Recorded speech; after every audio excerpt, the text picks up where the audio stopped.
And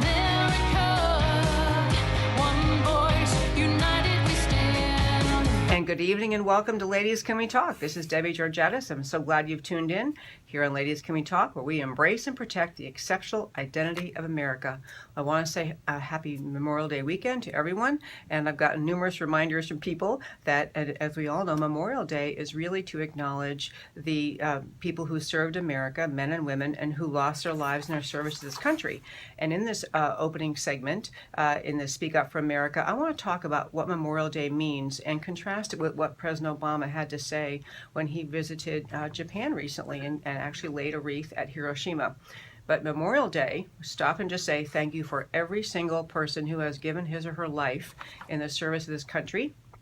Contrast, we had Armed Forces Day 1 or 2 weeks ago, and that's kind of for everyone who's ever worn the uniform. And then Veterans Day, a separate holiday. I love that we have separate holidays for all these things. Veterans Day is to thank people who did come home from their service and are veterans.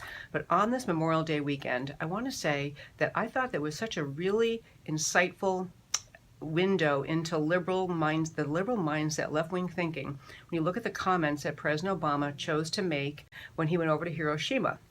And I know we all know this, but Hiroshima and later, or Hiroshima, if you're the intellectual type, and then 4 days later, Nagasaki, were the places where America dropped the bomb that ended World War II. And I think that just a couple things bear pointing out, because it has to do with what is so wrong with the left-wing mindset about America. And I know it's very easy for people to say, oh, everything that President Obama does, the right criticizes, Republicans criticize. And I don't want to, and not that way, and I don't want to be that way, but you have to call people on things like this. President Obama went over to Hiroshima, and at the time we dropped the bomb that ended World War II, it was at a time, this was following the loss of lives, of course, of thousands and hundreds of thousands of people. It was well after the Japanese had chosen to, and a completely unprovoked attack, attack and do the attack they did at Pearl Harbor. There are varying numbers and claims about the number of lives lost, but it's somewhere in the range of 3,581 casualties totally in Pearl Harbor. And that wasn't even a battle of a war. That was just, we call it a terrorist attack. And so America was drawn into World War II. And the history of atrocity by the Japanese during World War II that is recounted in many stories coming out this weekend. They include things like the atrocity, the Pearl Harbor. We talked about the Bataan Death March, which many students, I hope, still learn about in school. I believe they do. But literally the most brutal conduct imaginable engaged in by the Japanese forces during World War II. They made movies about it. Just the incredible cruelty, not for the purpose of rounding up and forcing surrender. These were people who had surrendered to the Japanese, and still the violence of the Bataan Death March, this 100-mile march to a prison camp on foot, the torture that happened.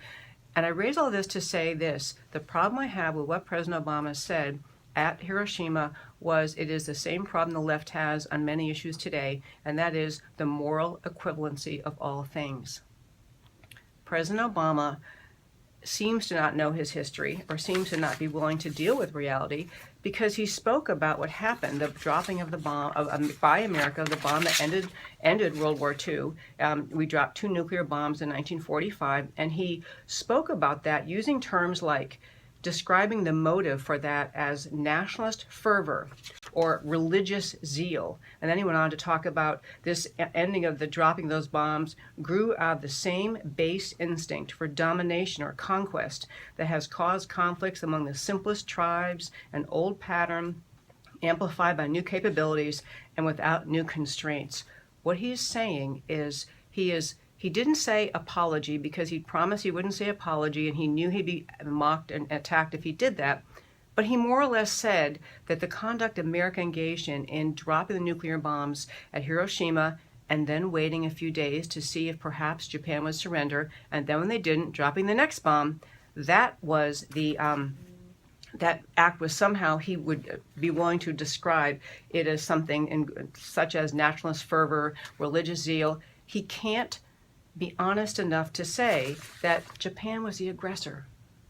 Japan started this war, along with Germany and Italy. Japan was responsible for the deaths of millions of people as the aggressor with no noble motive. It was the motive to take over the world, to be part of the dominant force in the world, along with Germany. Japan's conduct was reprehensible throughout the war, and while Japan has apologized for some of the atrocities, people on behalf of Japan have apologized over the decades since that time. The idea of speaking about America on Memorial Day weekend, the weekend that we remember the greatest sacrifice that can be given by so many Americans in service of our country, and speaking about America as though our conduct in dropping that bomb was somehow, religious zeal or nationalist fervor, is an outrageous disrespect of our soldiers. This is Debbie Georgatos, and Ladies Can We Talk. This is my opening Speak Up for America segment. The facts matter, and what President Obama spoke about in Japan